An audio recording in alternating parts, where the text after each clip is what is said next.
الحمد لله الذي شرفنا على سائر الأمم برسالة من اختصه من بين الأنام بجوامع الكلم وجواهر الحكم صلى الله تعالى عليه وعلى آله وأصحابه وبارك وسلم تسليما كثيرا أما بعد فأعوذ بالله من الشيطان الرجيم بسم الله الرحمن الرحيم الحج أشهر معلومات فمن فرض فيهن الحج ولا رفث ولا فسوق وقال الله تعالى في موضع آخر ولله على الناس حج البيت من استطاع إليه سبيلا ومن كفر فإن الله غني عن العالمين صدق الله مولانا العظيم وصدق رسوله النبي الكريم ونحن على ذلك لمن الشاهدين والشاكرين والحمد لله رب العالمين. اللهم صل على محمد وعلى آل محمد كما صليت على إبراهيم وعلى آل إبراهيم إنك حميد مجيد. اللهم بارك على محمد وعلى آل محمد كما باركت على إبراهيم وعلى آل إبراهيم إنك حميد مجيد.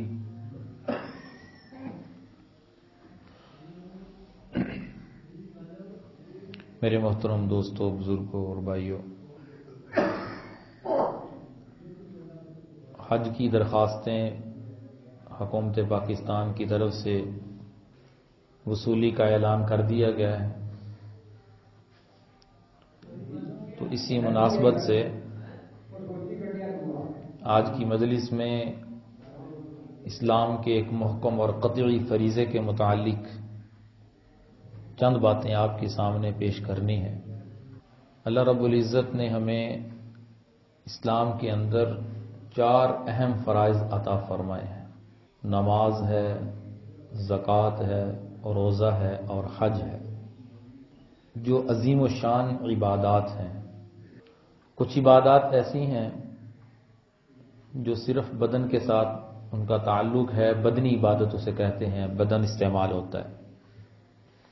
کچھ عبادات ایسی ہیں کہ اس میں صرف مال استعمال ہوتا ہے، اسے مالی عبادت کہتے ہیں، جیسے زکوٰۃ ہے. لیکن حج ایک ایسی عظیم و شان عبادت ہے کہ جس کا تعلق بدن کے ساتھ بھی ہے اور مال کے ساتھ بھی ہے.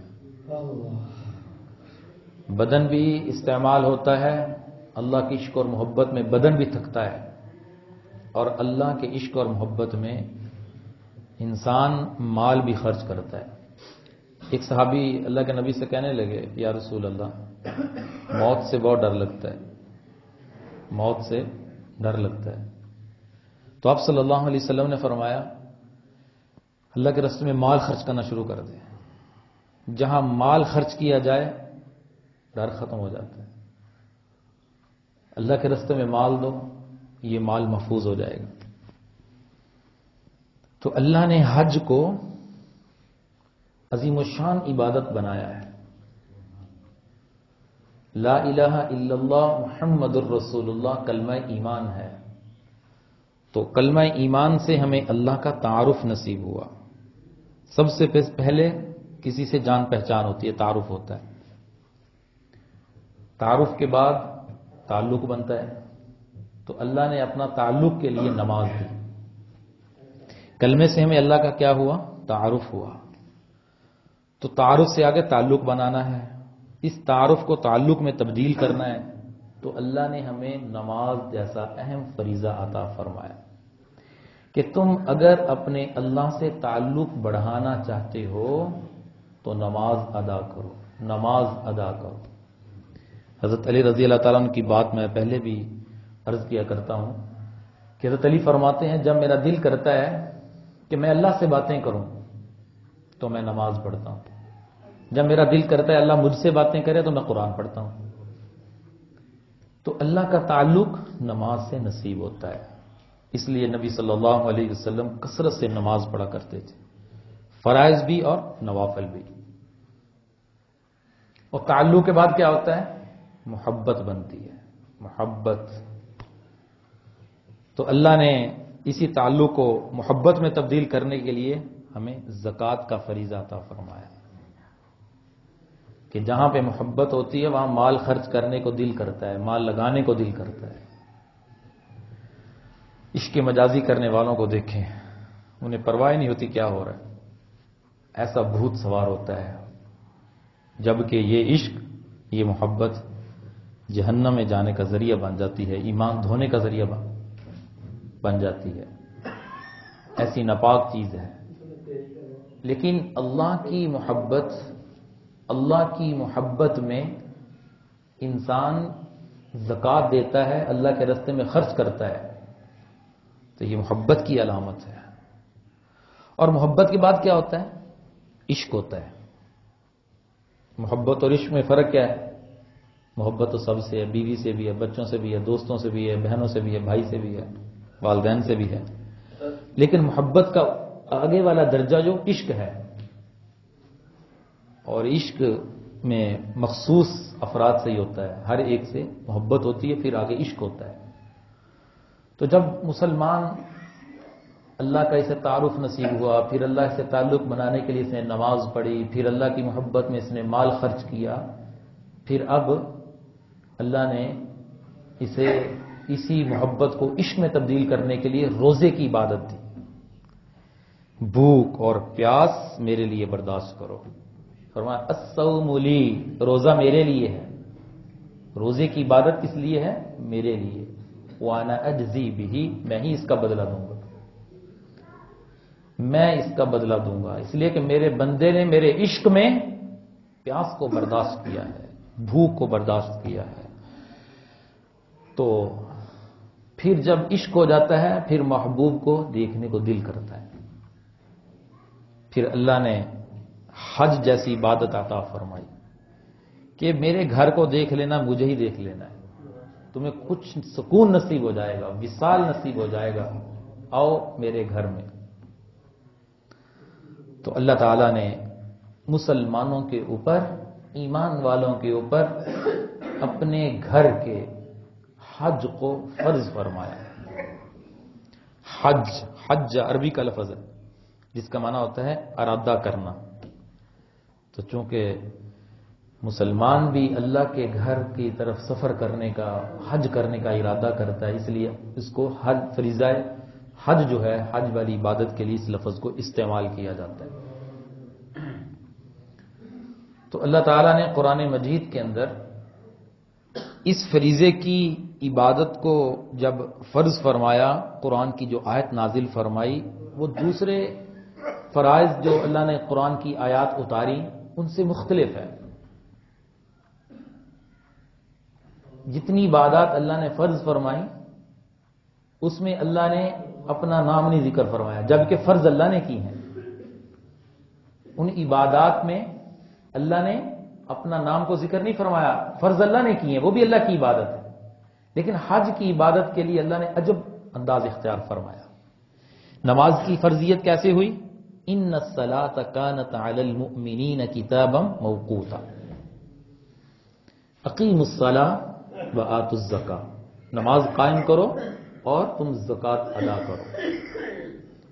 روزوں کی فرضیت، یا ایھا الذین آمنوا کتب علیکم الصیام، اے ایمان والو تم پر روزے فرض کر دیے گئے۔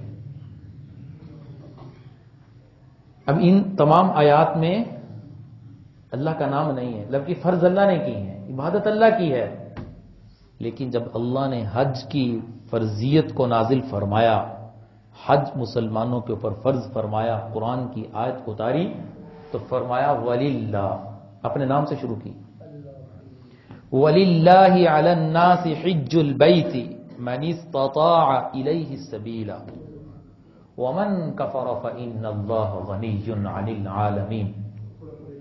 وَلِلَّهِ، اپنے نام سے شروع فرمایا، اشارہ ہے اپنے نام سے اس آیت کا آغاز فرمایا کہ وَلِلَّهِ، اللہ کے لیے تم بڑی عظیم و شان عبادت کرنے میرے گھر آ رہے ہو، میرے گھر کی زیارت کرنے آ رہے ہو، بڑی عظیم و شان عبادت ہے، تو کہیں ریا نہ آ جائے، دکھلاوا نہ آ جائے، حاجی صاحب کہلانے والا جملہ سامنے نہ آ جائے کہ لوگ کہیں گے حاجی صاحب حج کر کے آئے، شہرت نہ آ جائے، ان ساری چیزوں کو ختم فرما دیا وَلِلَّهِ، کہ تم آ رہے ہو میرے لیے، صرف میرے لیے، اللہ کے لیے یہ حج کرنے آ رہے ہو، ایک اشارہ۔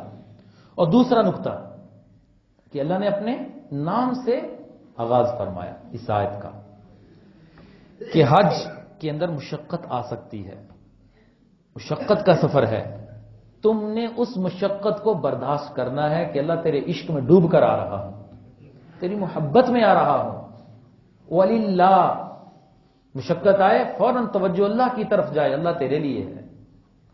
دنیا کے لیے تو مشقتیں برداشت کرتے ہیں، کسی بڑے صدر سے ملنا ہو گھنٹوں انتظار کرنا پڑا کریں گے، سیاسی لوگوں کی طرف جانا ہو، کسی کو کام پڑ جائے M N A M P A کے دروازے پہ، تو سیکٹری کہتا ہے کہ ایم این اے صاحب تو مصروف ہیں، 3 گھنٹے بیٹھ جائیں، وہ کہتا کوئی بات نہیں، بیٹھتے ہیں ادھر، انتظار میں ہے، برداشت کرتا ہے دنیا کی خاطر۔ تو تم اللہ کے گھر جا رہے ہو، اللہ کی محبت میں جا رہے ہو، مشقت آئے گی وَلِلَّهِ، اللہ کے لیے سے برداشت کر لیں۔ تو اللہ نے اپنے نام سے اس آیت کا آغاز فرمایا وَلِلَّهِ، کہ متوجہ ہو جاؤ کہ تمہارا یہ حج، تمہاری یہ عبادت صرف اللہ کے لیے ہے۔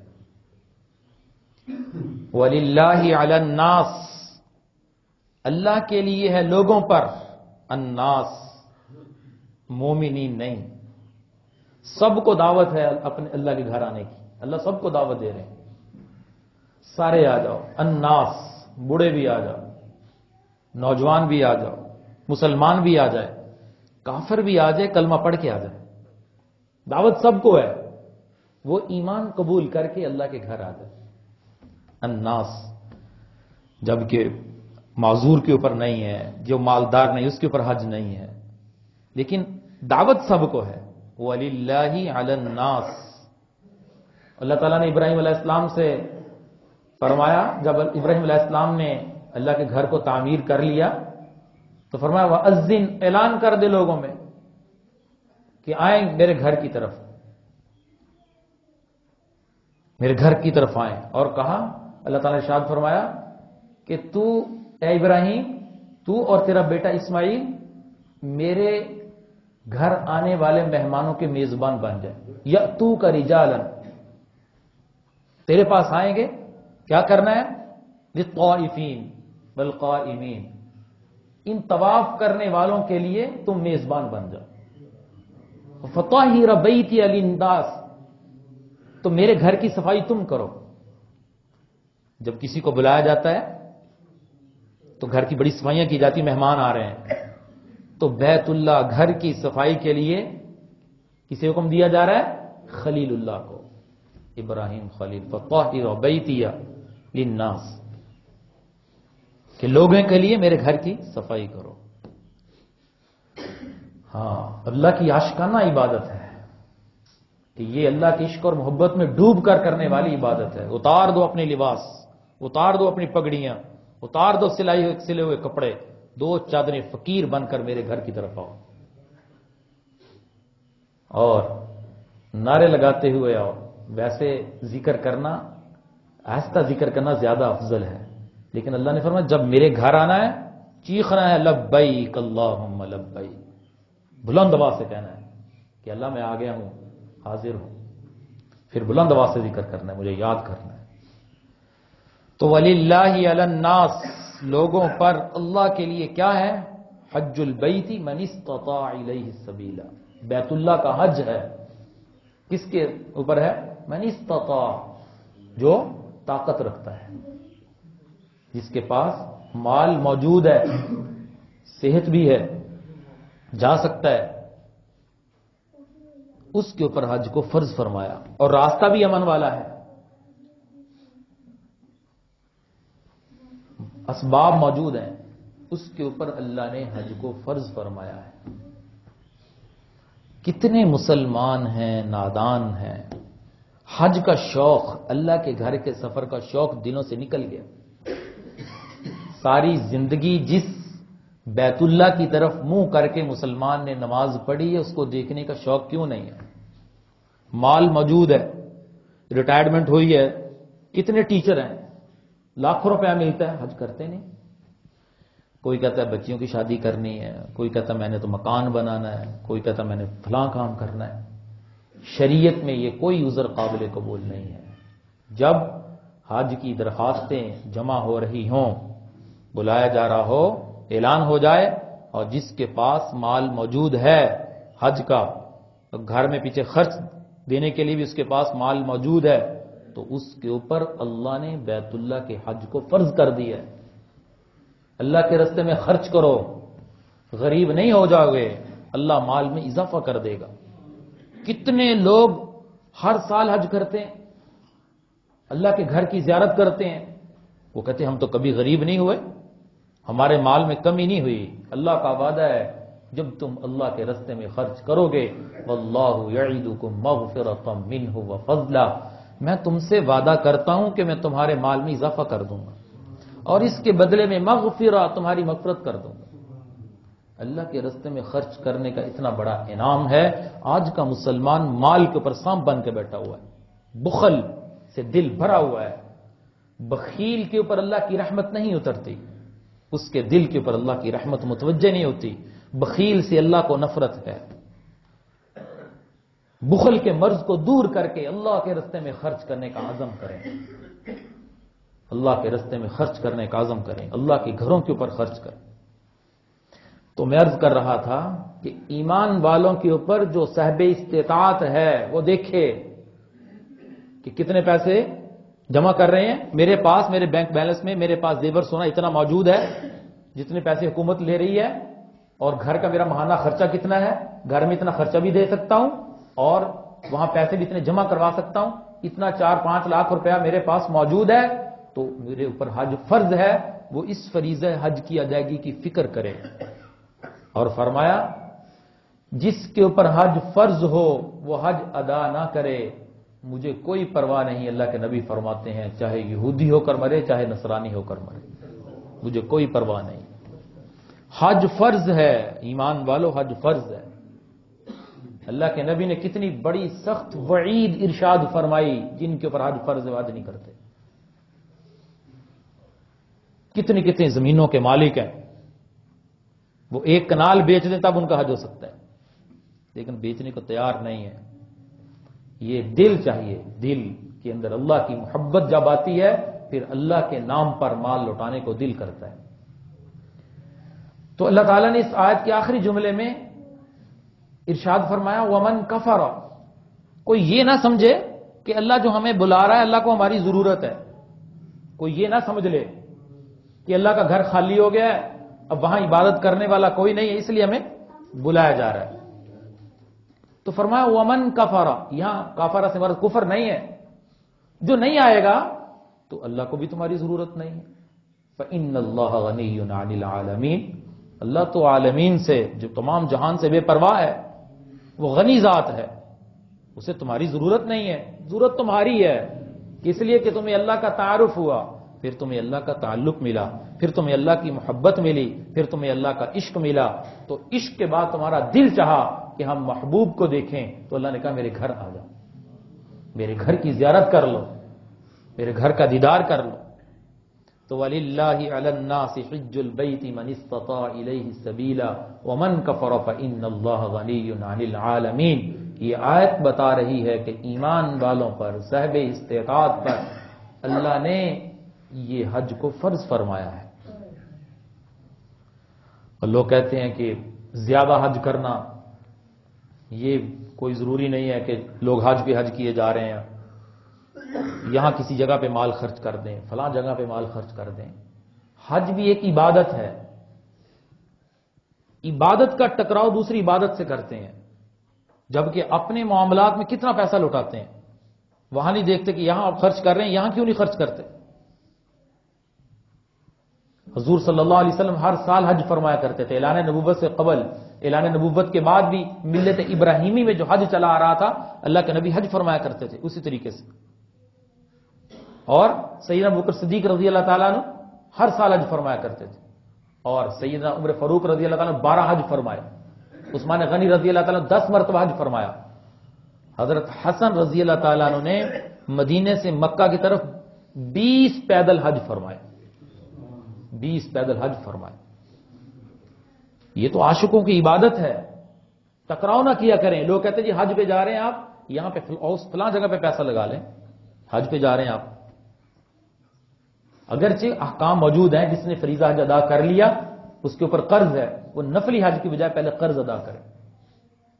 اگر اس کے ذمہ کچھ لوگوں کے حقوق واجب ہے، اس کا فرض ادا ہو چکا ہے، نفلی حج کے لیے جانا چاہتا ہے، جبکہ اس کے ذمے میں دوسروں کے خرچے موجود ہیں، پہلے ان کے خرچ کا انتظام کرے. اگر اس کے پاس موجود ہے تو ضرور حج کو جائے. نبی علیہ الصلوۃ والسلام کا ارشاد ہے، جس کے پاس استطاعت ہو 5 سال میں اللہ کا گھر نہ دیکھے تو اس نے بے وفائی کی ہے. طاقت موجود ہے، مال موجود ہے، لیکن اللہ کے گھر کا سفر ہی نہیں کیا، بے وفائی ہے. تو ہمیں اپنے بینک بیلنس کو دیکھنا چاہیے، اپنے مال کو دیکھنا چاہیے. اتنا مال موجود ہے، ہم اس میں حج کر سکتے ہیں تو ہمیں حج کرنا چاہیے. اور اگر حج کی طاقت نہیں ہے، عمرے کے پیسے موجود ہیں، تو اللہ سے حج بھی مانگیں. لیکن اس سے پہلے اللہ تعالیٰ نے عمرے کو بھی سنت موقدہ بنایا ہے. جس کے پاس مال موجود ہے عمرے کی بقدر، وہ اللہ کا گھر دیکھائے، عمرہ کر لے. نبی علیہ الصلوۃ والسلام کی روضہ اقدس پہ حاضری دے لے. نبی علیہ الصلوۃ والسلام ارشاد فرماتے ہیں، من زار قبری فقد رآنی. جس نے میرے روضے کی زیارت کی اس نے میری زیارت کی، اور جس نے میری زیارت کی فقد وجبت الشفاعہ، اس کے لیے شفاعت ضروری ہو گئی. اللہ کے نبی کے روضے کی زیارت کے لیے 70,000 فرشتے اترتے ہیں. تو ایمان والوں کو بھی ایسا شوق رکھنا چاہیے، اللہ سے مانگنا چاہیے، اے اللہ اپنے گھر کا طواف نصیب فرما دے اور اپنے ربی کے روزے کی زیارت ہمیں نصیب فرما دے. کہ یہاں جیسے ہم یہاں پہ بیٹھ کے درود و سلام پڑھتے ہیں، فرشتے آپ کے روزے اقدس تک پہنچاتے ہیں، اور جب ہم وہاں جا کر پڑھیں گے رسول اللہ صلی اللہ علیہ وسلم خود سنیں گے اور جواب بھی ارشاد فرمائیں گے. تو عاشقانہ عبادت ہے اللہ کی. نبی صلی اللہ علیہ وسلم نے جو ایک حج فرمایا حج کی فرضیت کے بعد، حج فرض ہوا 8 ہجری کو، اور 8 ہجری کے بعد جو حج آیا وہ اپنی اصل تاریخوں میں نہیں آ رہا تھا، چونکہ عرب والے اسلامی تاریخوں کو بدل دیتے تھے، 10 دن آگے پیچھے کر دیتے تھے. تو 2 سال کے بعد جا کر حج اپنی اصل تاریخوں میں آیا. تو اللہ کے نبی صلی اللہ علیہ وسلم نے اصل تاریخوں میں جو حج کی تھیں 9 ذی الحجہ اس میں حج فرمایا. وگرنہ صدیق اکبر رضی اللہ تعالیٰ عنہ کو حج کی فرضیت نازل ہونے کے بعد بھیجا. اور اس عمل سے پتا چلا کہ آپ صلی اللہ علیہ وسلم عبادات میں بھی تربیت اور تدریج کو باقی رکھتے تھے. وگرنہ اللہ کے نبی اعلان کر دیتے کہ آج کے بعد حج انہی طریقوں میں ہوگا. لیکن عرب والوں کی ترتیب چلی آ رہی تھی، اس ترتیب کو فوری طور پہ نہیں ختم نہیں کیا، ایک ترتیب سے، ایک تدریج سے اس ترتیب کو ختم فرما دیا اور اعلان کر دیا کہ آج کے بعد حج ان طریقوں میں ہوا کرے. تو میرے بھائیوں، ہم اللہ کی اس عاشقانہ عبادت سے محبت کرتے ہوئے فکر کریں کہ اللہ سے مانگیں، درود شریف کی کثرت کریں. انشاءاللہ اللہ اپنے گھر کا دیدار تمہیں ضرور نصیب فرمائے گا. درود شریف کی برکت سے اللہ اپنے گھر کی زیارت نصیب فرمائے گا. ہمارے حضرت ایک عمل فرمایا کرتے ہیں، لوگوں کو بھی بتاتے ہیں کہ جو اللہ کے گھر کا سفر چاہتا ہے اسے چاہیے کہ جب آذان ہو جائے، آذان کے بعد درود شریف پڑھنے کے بعد دعا پڑھے، اور دعا پڑھنے کے بعد لبیک اللہم لبیک لبیک لا شریک لک لبیک ان الحمد والنعمت لک والملک لا شریک لک 3 مرتبہ پڑھے.